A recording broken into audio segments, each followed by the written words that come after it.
Hello everyone, this is Corsair Mac, one of the wellness professionals here at Elgin Community College. Today we are going to be talking about the mental health aspect behind racism for Black History Month. So sit back, relax, and enjoy the video. So, what is racism? Racism is defined as a prejudice, discrimination, or antagonism by an individual, community, or institution against a person or people on the basis of their membership in a particular racial or ethnic group, typically one that is a minority or marginalized. Also, as we move forward with this conversation, we need to look at another definition, which is institutionalization. The definition of institutionalization is the action of establishing something as a convention or norm in an organization or culture. So keep those two definitions in mind as we move forward with this conversation. To start with the mental health aspect behind racism, we have to look at what was needed to be racist against someone.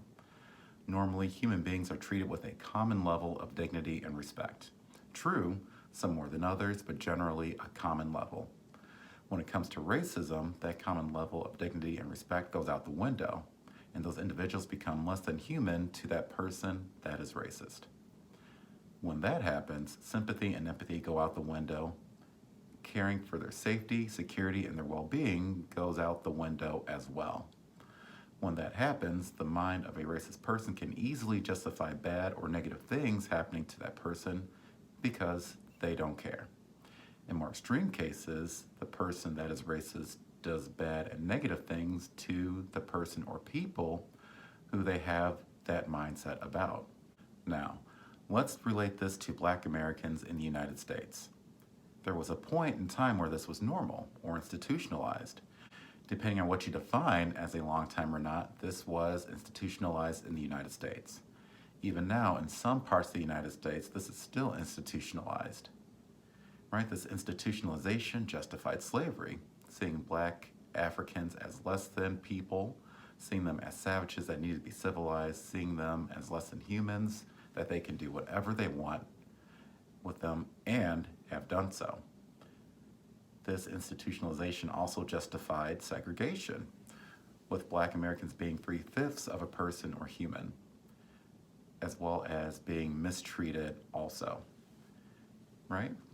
Again, that justified the mistreatment of Black people from back then with burnings, lynchings, and other really horrible acts, to now with police brutality, discrimination, mistreatment in a lot of different institutions, and more. This mindset also works with biases as well, whether implicit or explicit, or conscious or unconscious, for those that don't know what implicit and explicit is. Though, now that we understand the mental health aspect behind racism, how do we overcome that from a mental health standpoint? First, we have to acknowledge everything that we have learned about Black Americans, everything we believe to be both true and not true. Second, we have to actively unlearn false information about Black Americans and focus on learning and retaining more truthful information about Black Americans. The reason being, when implicit bias comes into play, our minds will go to any available information when we encounter someone we don't know, right? And those specifically when it comes to Black Americans being stereotyped, right? So when we don't know a Black American, our mind will automatically jump to those stereotypes, whether we know that they're true or not, specifically negative stereotypes. Third, we need to work on not generalizing and not overgeneralizing.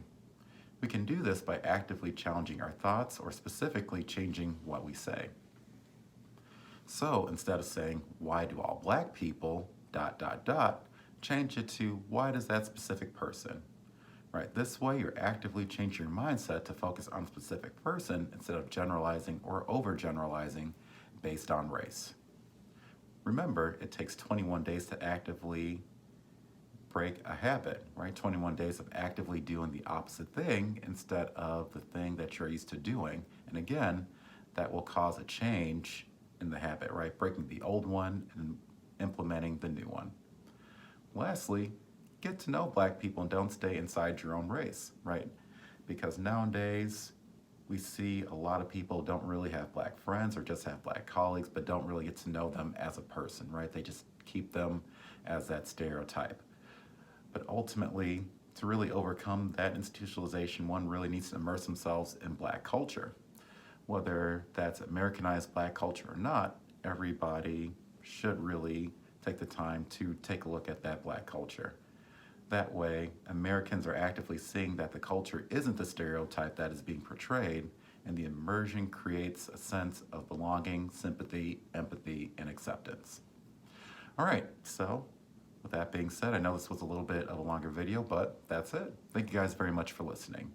If you are an ECC student and you're looking to make an appointment, please feel free to either give us a call at 847-214-7390, email us at studentwellness@elgin.edu, or go to AccessECC to schedule an appointment online.